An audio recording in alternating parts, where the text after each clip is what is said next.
Hey, what's up out there, guys? I hope you're all fantastic. Today I have another volume of my forgotten films from the 80s that you should remember series. If you missed the first one, I will have it linked in this video for you guys to check out later. But today I have a collection of 10 forgotten little gems from the 80s that still hold up great. This list delivers plenty of laughs, a dash of suspense, a sprinkle of romance, and endless adventure. This list, as always, is in no specific order, so let's get into it.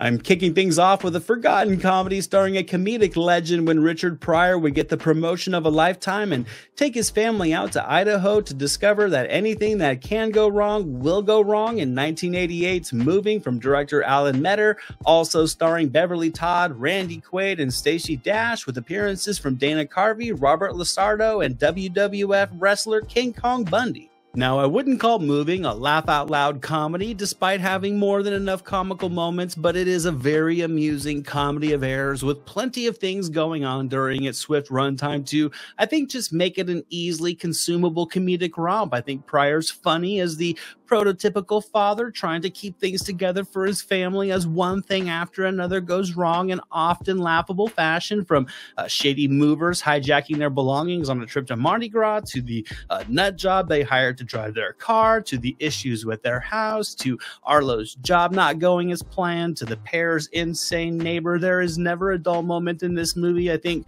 Pryor is a bit restrained, which I actually think makes his final act of revolt that much more amusing, and with strong performances from people like Dana Carvey and Randy Quaid and Robert Lasardo, there is endless personality and charm to be found in this little forgotten flick.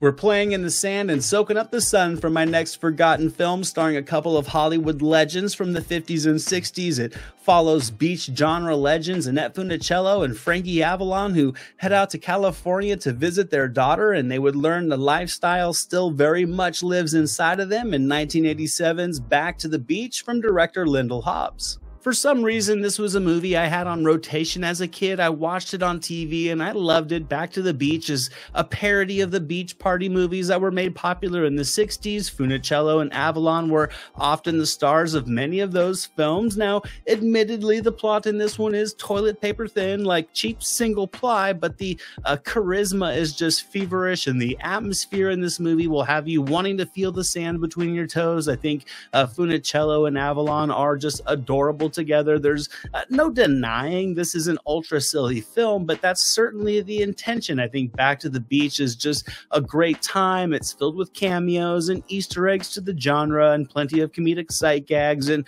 great beach music, and it's just a blast of nostalgia that will undoubtedly put a smile on your face as Frankie, the big kahuna, rides one last wave to save the beach and to pass the torch on to the next generation.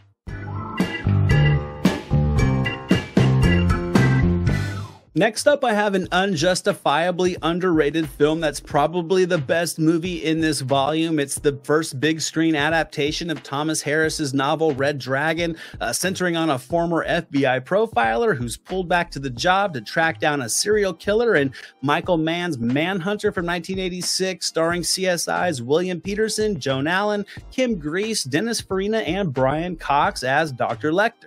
When Anthony Hopkins took over the role of Dr. Lecter and Harris's trilogy was remade, I think this movie was a bit unnecessarily forgotten. I think it's a great movie. I think if you love Michael Mann, you will enjoy this film. His style and his visual trademarks are all over this movie. This was actually deemed a hindrance with critics at the time, but I do think the style and just the seductive atmosphere that Mann pumps into this movie make it a truly great hidden gem. I think Peterson's performance in the lead is subdued and smoldering, all great things for this broken character, and the methodical pace here I think will capture your imagination and just have you taking the dark journey of this case. I think the music gives the film a great pulse. Manhunter is a moody, atmospheric film, and I think it balances storytelling and character performances and stylish filmmaking with ease to craft an underrated cinematic achievement from the 80s.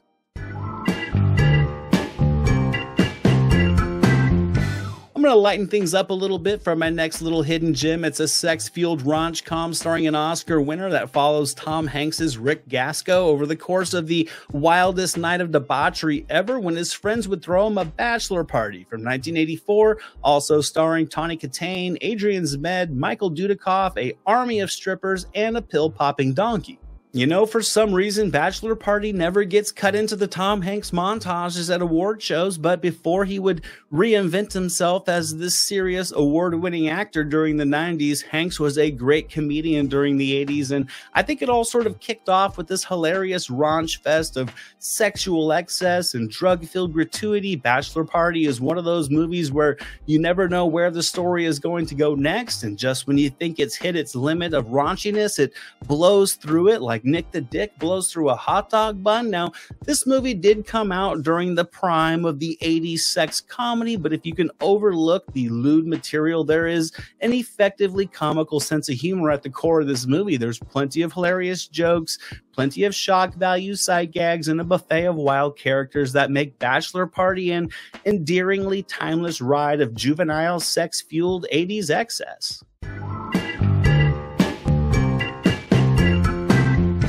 We're just roller coastering the emotions today. We're going from dark to light, and now we're going back to dark again for my next film, a emotionally driven drama about a disenchanted writer played by Michael J. Fox, who's living in New York City and turns to heavy drug use and drinking to block out the failures of his career, his estranged wife, and the memories of his dead mother. In 1988's Bright Lights in Big City, directed by James Bridges, also starring Phoebe Cates, Kiefer Sutherland, and Diane Wiest. This was a movie that I feel never really got its due praise. Now, I wouldn't consider this to be a massively emotionally impactful film. However, it is one that feels very realistic and feels kind of lived in. It feels seedy, a little bit gritty, which works great for the plot. I also think Michael J. Fox is fantastic in this heavier performance. I really appreciate his taking on darker roles like this when he really was known for light comedy and being Marty McFly at the time. So it certainly is out of his comfort zone. And what I really like about this movie is just how it kind of feels like a peek inside of a man's spiraling life. It's like a cautionary tale in a sense, without the heavy-handed cautionary tale message pushed up on you. This movie has a seductive but dangerous atmosphere to it with the New York settings and the subject matter, and I think it all still holds up. It delivers a career-best monologue from Fox, who I think just poured his heart into this film, and I think he's the main reason why it's held up so well over the years.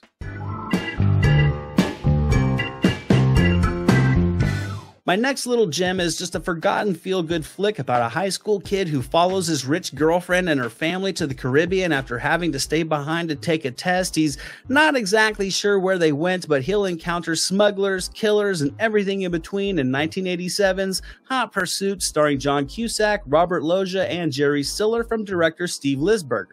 This is an absolutely silly movie, but I love it because of the hilarious adventure of mishaps that Cusack takes in order to get on a vacation with his hot, rich girlfriend. It's just one hilarious disaster after another for Cusack as he travels across the globe chasing his girlfriend and her family. Admittedly, everything fits into the road trip travel comedy formula, but I think Hot Pursuit delivers plenty of laughs, endless adventure, a variety of humorous characters, primarily from Robert Loggia as an old haggard skipper, and front and center is the charm and charisma of a young John Cusack, going all in on this performance from the energy to the physical action. He's perfect in this movie, and the romance at the core driving the plot is that typical high school love we can all relate to that just makes the adventures in Hot Pursuit all worth something.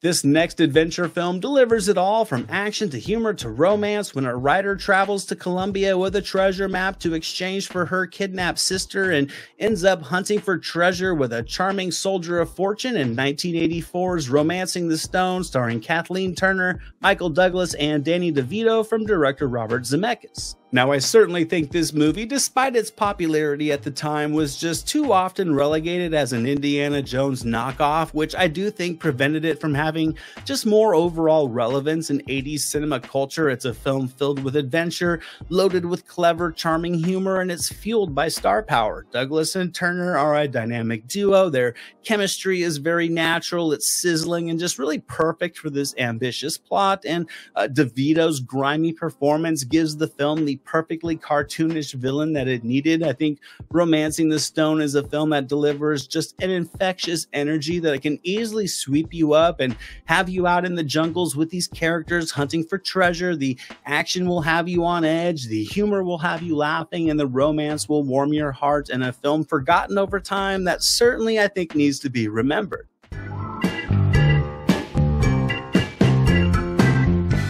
We're definitely heading back to the action movie basics for my next forgotten gem that follows a Vietnam vet who has just returned home from a short stint in prison to find his small hometown under the ruthless control of a vicious motorcycle gang. In Eye of the Tiger from 1986, starring Gary Busey, Yaphet Kotto, William Smith, and Seymour Cassell, from director Richard Sarafian. Now, Eye of the Tiger came out during a very busy time in the action genre, and it is admittedly just a patchwork of action movie tropes as a man seeks out justice to save a small town. This one really didn't do anything that we hadn't seen in the genre many times, but you couldn't tell that from the energy put into these performances, particularly from Busey, Cotto, and Smith. It's also, I think, awesome to see Gary Busey in his prime in full action hero mode, and while this story may be generic, I think the energy in his performance and the chemistry that he brings to the screen with Cotto gives the movie just enough substance to invest in. I think Eye of the Tiger also has a delightfully sadistic villain with William Smith, who with his gang of bikers gives Busey the perfect army to take on. I think the practical action is still visually appealing. Busey's killing with gusto, and Eye of the Tiger is a charming relic of the vengeance exploitation romp.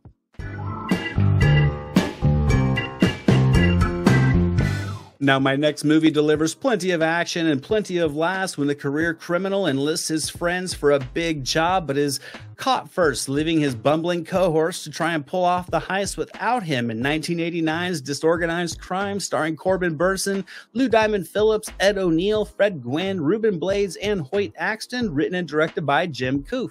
I definitely think this is a forgotten little gem of a heist caper. It's a comedy of mishaps as a group of bumbling criminals attempt to complete a heist sans leader with all the incompetence that you would expect to come from that. Where this movie, to me, really thrives is in its lighthearted and charismatic atmosphere. There's a just charming blend of action and comedy, and I think it works for the needs of this mindless comedy. I think the ensemble is a fun ragtag group of actors that I think all have their own comedic personality, and I think they all give the humor a variety, from funny jokes and situations to physical and slapstick comedy, which really gives the film a smooth, easily engaging pace. I think Blades and Phillips are the bright spots for me overall, and the humor seeded from this ensemble is enough to make this surface level plot still a great time all these years later.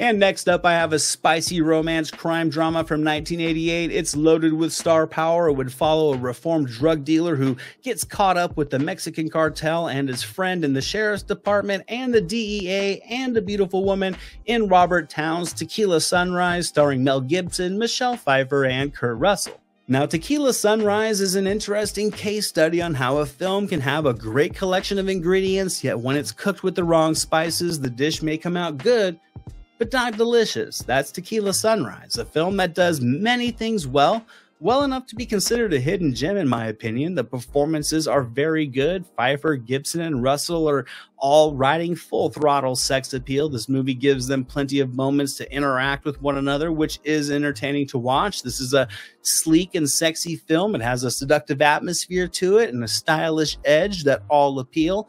But the plot does get too convoluted for its own good, and that would be the hindrance that prevented this film from being great, because as it is, there's plenty of kick to be found in Tequila Sunrise to give you a nice cinematic buzz. And that's it for today, guys. Volume 2 is in the books. Another 10 movies from the 80s that might be a little bit forgotten, and if they are, they should be remembered. Let me know what you thought of these films if you have seen them down in the comments. As I mentioned, if you did miss the first volume, it will be linked here in this video for you guys to check out. Thank you all so much for watching. I greatly appreciate your guys' support. I hope to see you guys all back in my next video, and until then, movies never say die. This is Jack Burton in the Pork Chop Express, and I'm talking to whoever's listening out there. Flag of war. You gotta become war. I suppose we have to register you as a lethal weapon. You trying to say Jesus Christ can't hit a curveball?